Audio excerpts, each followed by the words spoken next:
E aí, pessoal, tudo bem? Hoje eu vim aqui para fazer o vídeo que eu prometi, né, desde o meu último vídeo, fazer uma homenagem pro Pelé. E tô para trazer esse vídeo faz um tempo já, né?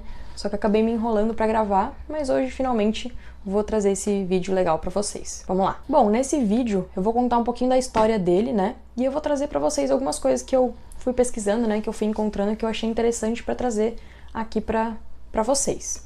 Bom, o Pelé, com apenas 13 anos de idade, começou a jogar pelo Bauru e ele, desde muito novo, né, já foi destaque para o clube. Com o Pelé jogando, o Bauru foi campeão com uma certa facilidade, assim, né, ele sempre teve um domínio muito bom da bola.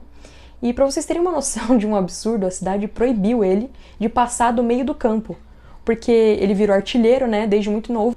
A cidade fez uma...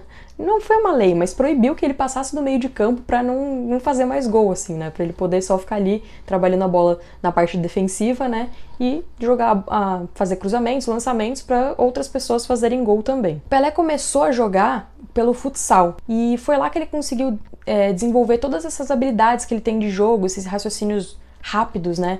Porque o futsal é muito dinâmico, é diferente do futebol de campo, que você tem uma área maior, você consegue pensar um pouco melhor na hora de fazer um passe, de chutar pro gol, você tem uma abrangência maior. No futsal, por a quadra ser menor, ser menos jogadores em quadra, né, as coisas têm que acontecer mais rápido. Então, acho que também isso ajudou muito ele a se tornar esse craque que ele foi, né. Bom, e com 15 anos de idade, o Pelé já saiu do Bauru e ele foi morar na cidade de Santos, para jogar pelo Santos. E com 16 anos de idade, ele já passou a participar da seleção brasileira de futebol. Pelé, jogando pelo Santos, oficialmente ele marcou 640 gols, né, em toda a sua carreira, o que é um absurdo, porque é muita coisa, né?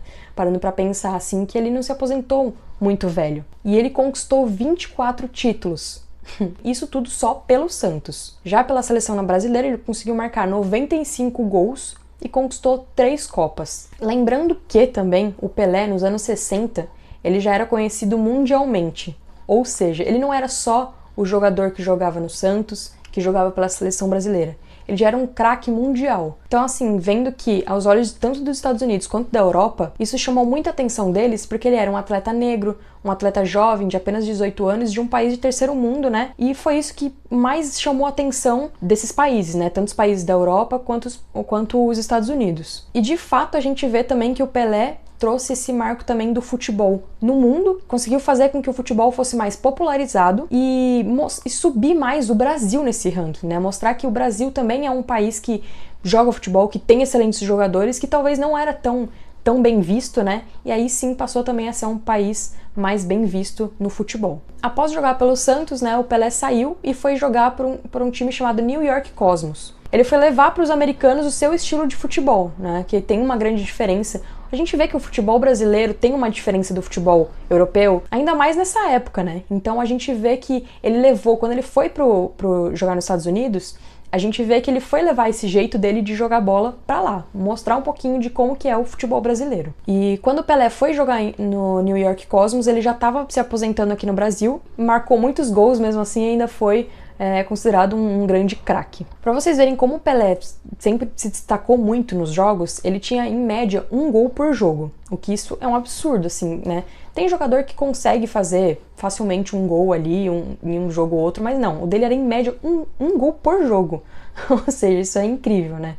E fora que ele era ambidestro. O que você desse, tocasse pra ele ali, ele chutava pro gol com a perna esquerda, com a perna direita. O que viesse, ele tava chutando pra fazer o gol, né? E ele tinha essa excelente visão de jogo e sempre teve esse domínio do que ele tava fazendo com a bola no pé, né? Sempre que ele tava com a bola no pé, você sabia que ia sair ou um drible bom, ou uma jogada boa, ou um gol, ou um cruzamento. Então, assim, sempre tinha alguma coisa boa. Claro, é óbvio, como qualquer outra pessoa, ele também, às vezes, perdia a bola, errava algum passe, isso é normal. Mas era quase 100% de aproveitamento que ele tinha, né? Quando ele estava com a bola no pé. Em 1999 e 2000, o Pelé foi considerado o atleta do século. Cara, isso deve ter sido fantástico para ele, né? E ele foi considerado tanto pela FIFA quanto pelo COI, que o COI é o Comitê Olímpico. Com o passar do tempo, né, a gente foi vendo que Pelé sempre teve adversários bons, mas nenhum que chegava muito perto do seu nível, assim, né? E hoje em dia a gente se questiona muito, né, com jogadores como Messi, Cristiano Ronaldo, só que eles têm um jeito diferente de jogar, né? E assim, se a gente for parar pra analisar, o Pelé ele fez muito mais do que Messi e Cristiano Ronaldo fazem hoje, entendeu? Tudo bem, são épocas diferentes e tudo, né? Mas o Pelé ainda continua com esse nível dele muito alto, sendo que o Messi e o Cristiano Ronaldo estão tentando criar isso ainda, né? Também. Eles já têm um nível muito alto de futebol, mas acho que eles não chegam ainda no nível do Pelé. Mas uma coisa que é importante a gente frisar é que o Pelé ele tem que ser lembrado pelo atleta que ele foi na época, né? Tanto com o jogador, como com o porte físico dele também, que pra época era algo incrível já, e hoje ainda traz esse reflexo, né? Essa imagem dele não se apagou, só continuou brilhando do jeito que sempre foi. Fora que ele inventou muitas jogadas no futebol, que hoje são comuns, né?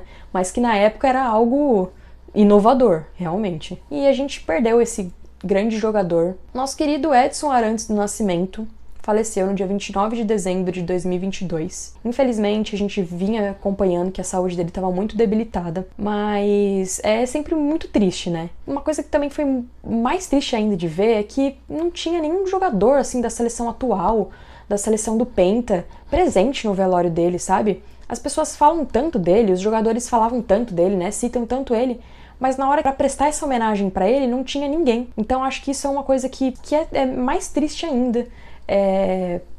Até pra imagem desses jogadores hoje, sabe? Mas uma coisa que a gente nunca vai se esquecer é que ele sempre vai ser considerado o rei do futebol e não vai ter nada que mude isso. Porque ele foi um grande jogador, ele deixou a marca dele, ele se aposentou num momento certo, então sempre vai ter essa marca pra ele. Foi um jogador incrível e deixou essa história. E trouxe, né, 3 grandes títulos também para a seleção brasileira. E é isso, galera. Espero que vocês tenham gostado do vídeo. Eu demorei um pouco para trazer aqui, mas queria trazer um conteúdo legal para vocês. Espero que vocês gostem. E é isso. Até a próxima. 58, 62 e 70. 58, 62 e 70? As 3 Copas que ele conquistou foi a de 52, 68... Como é que é? 58, 62. 58, 62 e 70, né? E as 3 Copas que ele conquistou foi a de 50, a de 62 e a de 70. Deixa eu falar, esquece. Não é? 58. Deixa eu falar. Esquece.